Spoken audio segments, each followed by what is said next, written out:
Hey there, I bet you're surprised to see me not in the car and actually talking to the camera this time.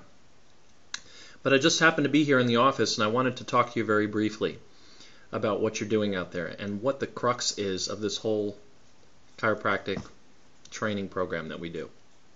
What is the buzz? What is everybody talking about? Why are they saying we're covering something that no other consulting company covers?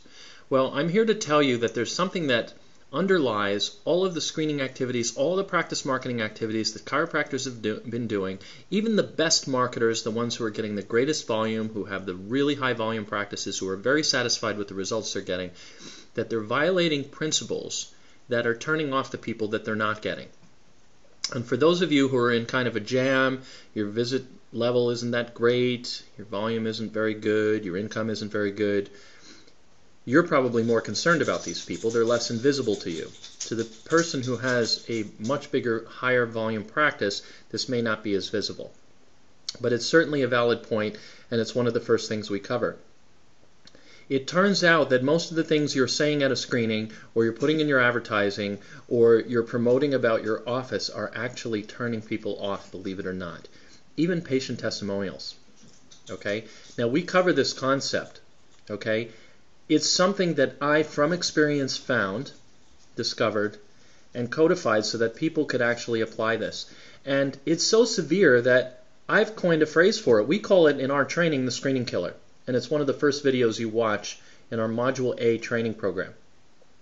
Module A is basically how to do a screening. And it's not just for people who want to do screenings, but it's for people who want to know how you need to interact with somebody to advertise what you're doing and get them interested in it.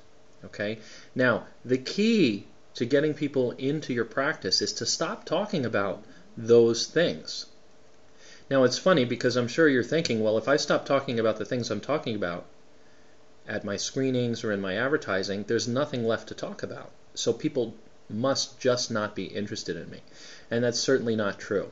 What we cover when we cover the screening killer with you is we show you what you should be talking about. And I guarantee you it's not what you're talking about now. Now, if you'd like more information on this training, I'd be more than happy to talk to you. What I mostly recommend is you do our marketing investment analysis that we've been talking about in past blogs, where we look at your practice, we look at what you're doing. We'll take a look at your current techniques you're using, your current advertising, everything like that, and we're going to actually give you a rating on how effective it's being. And we're going to show you the way that you can go ahead and create the practice that you always wanted to by not violating these things. I want to tell you one surprising thing about it. You're not going to be talking about chiropractic. I'm going to leave you with that. Thanks for listening, and I hope to hear from you soon.